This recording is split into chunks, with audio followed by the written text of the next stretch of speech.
Hi guys, welcome to my channel the tarot journal 1010। आज की reading का topic है फ्यूचर ऑफ दिस रिलेशनशिप। आपके सामने 3 कार्ड्स है, इसमें से आपको आपका कार्ड पिक करना है जो भी आपको अट्रैक्ट कर रहा है और वही रीडिंग देखनी है।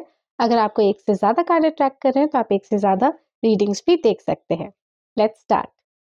If the card you have picked is 5 of wands, let's start your reading.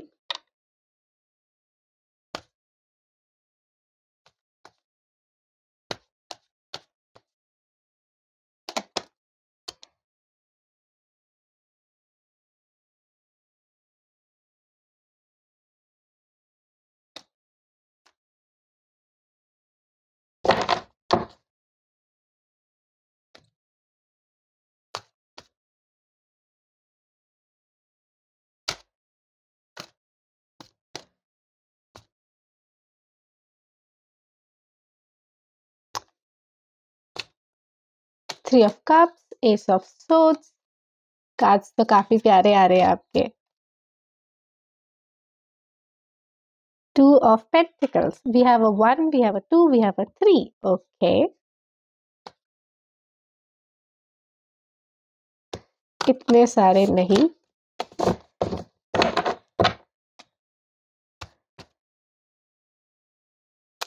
The Lovers.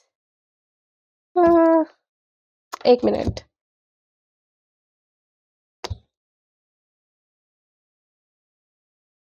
अब ठीक है, फिर इनको भी नीचे ही कर देते हैं।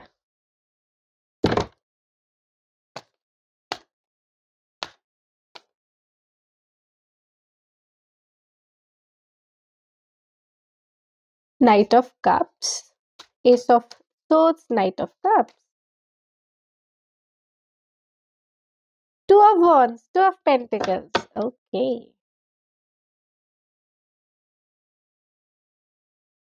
काफी अर्ली स्टेजेस में लग रही है आपकी relationship.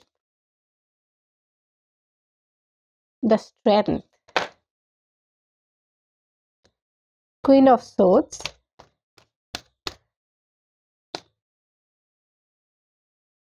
Four of Pentacles। Bottom of the deck क्या है? The devil. इस कार्ड के ऊपर भी कोई और कार्ड रख देते हैं, ऐसे रख देते हैं।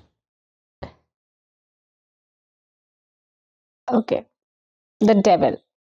तो मैं थोड़ी देर आपके कार्ड्स पर मेडिटेट करूंगी और फिर आती हूँ आपकी रीडिंग के साथ। Welcome back guys, I am back और स्टार्ट करते हैं आपकी रीडिंग। तो मुझे दिख रहे हैं चॉइसेस दो लोगों के बीच में रही, बट इमोशंस और लॉजिक के बीच में। आप उन दोनों के बीच में फंसे हुए हैं। आपके इमोशंस कहते हैं let's go forward with this relationship, but logic आपको रोक देता है। आपका बैलेंस आप ढूंढने की कोशिश कर रहे हो ये इमोशंस और लॉजिक के बीच में, और इसकी वजह से आप काफी स्टक फील करने लग गए हो। आपके लिए गाइडेंस ये है कि आप इमोशंस पे ध्यान दें बट लॉजिक को बिल्कुल इग्नोर ना करें। आपको कुछ चीजें दिख रही है, उन पे ध्यान दें। अगर आपने इमोशंस में रहकर जो आपको दिख रहा है और आपको आपको पता है कि ये चीज़ लॉजिकली ठीक नहीं है, उसको आप इग्नोर कर देंगे तो आगे चल के आपके लिए प्रॉब्लम्स हो सकती है। आपकी स्टेबिलिटी बहुत अफेक्ट हो सकती है। तो आप देखें कि आपकी स्टेबिलिटी के लिए क्या सही है और उसके हिसाब से डिसीजन ले इस रिलेशनशिप को लेके। स्ट्रेंथ का कार्ड है, हिम्मत का टाइम है, बी ब्रेव। अगर आपको थोड़े से टफ डिसीजंस भी लेने पड़े तो आप ले। क्वीन ऑफ सोर्ड्स की एनर्जी भी है, that's why I am saying कि आपको हो सकता है कि इमोशंस को थोड़ा सा साइड में रख के थोड़ा सा लॉजिकली इस सिचुएशन को, इस रिलेशनशिप को देखना पड़े।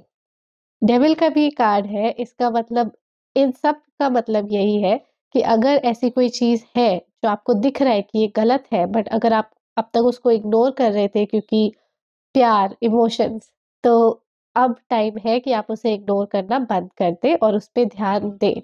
उसके हिसाब से देखें how you can balance things out. If there is a you know middle ground that you can take, that will help your balance. And yes, this was your reading. I hope you liked it. If you did, please give this video a like and subscribe to my channel. Take care. Bye bye. Hello everyone, welcome to your reading. अगर आपका card है wheel of fortune, तो let's find out what is the future of this relationship.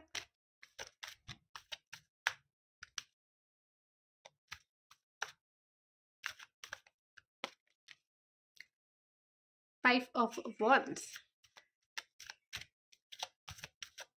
हो सकता है आपको 5 of wands वाला card भी अट्रैक्ट कर रहा हो। अगर कर रहा है तो आप वो भी देख सकते हैं, अगर नहीं कर रहा तो कोई बात नहीं। 6 ऑफ कप्स, कहानी आगे जा रही है। 5 6 ओके, ले वो कार्ड या नहीं ले लेते हैं। 10 ऑफ वॉन्ड्स, कुछ ज्यादा ही आगे चली गई, एंड पे पहुंच गई।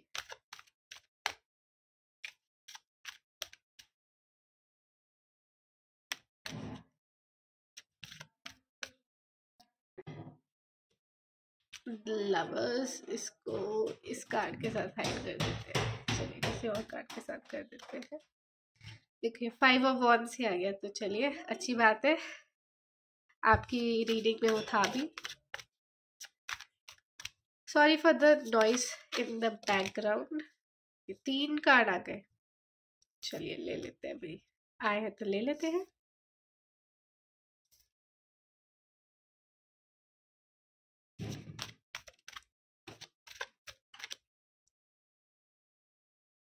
Three of wands and 2 of pentacles. ये वाला कार्ड 5 ऑफ वॉन्ड्स के कार्ड में भी आया था। अगेन हो सकता है आपको रीडिंग अट्रैक्ट कर रही हो, वरना नहीं तो नहीं भाई, why am I repeating it. चलिए मैं थोड़ी देर इस पे मेडिटेट करती हूँ और फिर आपकी रीडिंग स्टार्ट करते हैं। तो चलिए करते हैं आपकी रीडिंग स्टार्ट। पहली चीज़ जो मुझे दिख रही है, लड़ाइयाँ, या तो आपके पार्टनर के साथ या फिर इस रिलेशनशिप को लेके आपकी फैमिली के साथ।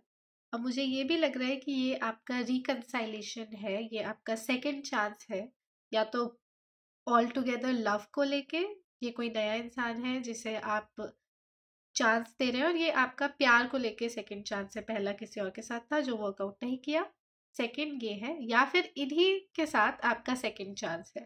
पहले भी यही थे और अब फिर से यही है। ये एनर्जी इन कार्ड्स में नजर आ रही है। If you choose this relationship, if you take them forward, future में ये है कि अब मेहनत काफ़ी है, आप लोगों को एक दूसरे के साथ काफ़ी चीज़ें सॉर्ट आउट करनी पड़ेंगी, मेहनत करनी पड़ेगी इस रिलेशनशिप पे एक्टिव एनर्जी के साथ। अगर आप करेंगे सब कुछ बहुत अच्छा रहेगा, और आप काफ़ी इंट्यूटिव इंसान है ऐसा दिखाई दे रहा है। अगर आप अपनी इंट्यूशन पे भरोसा करते हैं, अगर आपकी इंट्यूशन आपका साथ देती है, तो प्लीज़ इस सिचुएशन में भी आप ट्राई करें कि अपनी इंट्यूशन की सुने, वो क्या कहती है। अगर वो कहती है कि हाँ let's go forward, then don't think a lot about other parameters, go forward with it. Sun का कार्ड है, काफ़ी हैप्पी एनर्जी है।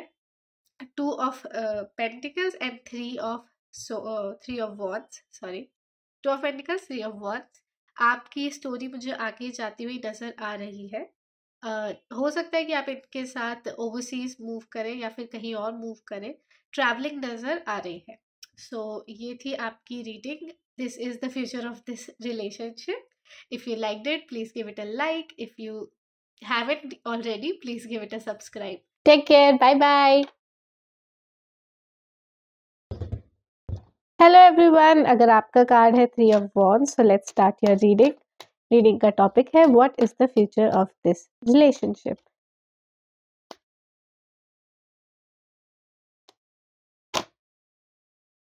इतने सारे कार्ड्स।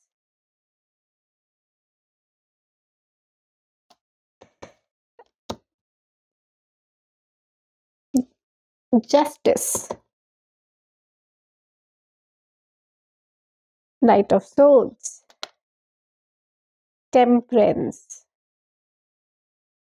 दो दो तलवारें दिख गई आपके कार्ड्स पे, क्या चल रहा है? Let's find out.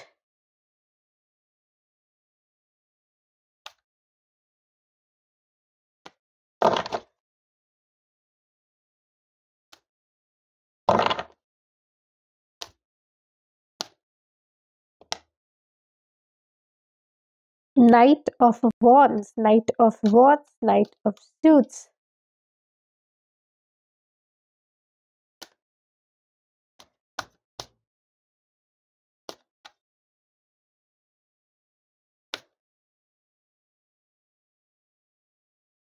King of cups, इतनी सारी एनर्जीज।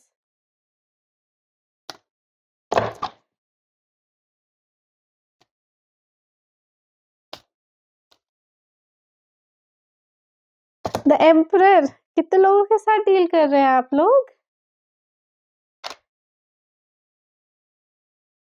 हे भगवान, जजमेंट। और ये कौन सा है? इसको मैं ले नहीं रही हूँ क्योंकि ये बीच में आया था, बट देखा आपने, knight of pent, sorry, king of pentacles.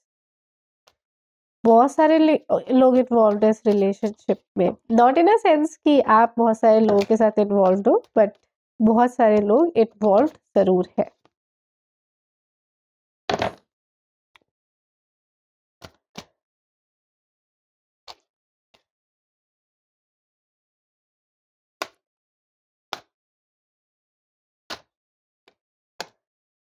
Page of swords, night of swords, ये है हमारा लास्ट कार्ड। द मैजिशियन, और बॉटम ऑफ द डेक है S of swords. In cards में मैं थोड़ी देर मेडिटेट करती हूँ, इन्हें अरेंज करती हूँ और फिर आपको आपकी रीडिंग बताती हूँ। चलिए करते हैं आपकी रीडिंग स्टार्ट। तो पहली चीज जो मुझे नजर आ रही है वो है कि अब बैठे रहने का टाइम जा चुका है, अब एक्शन लेने का टाइम है, चीज अपने हाथ में लेने का टाइम है। अगर कुछ वर्कआउट नहीं कर रहा है तो उसको हटाने का टाइम है।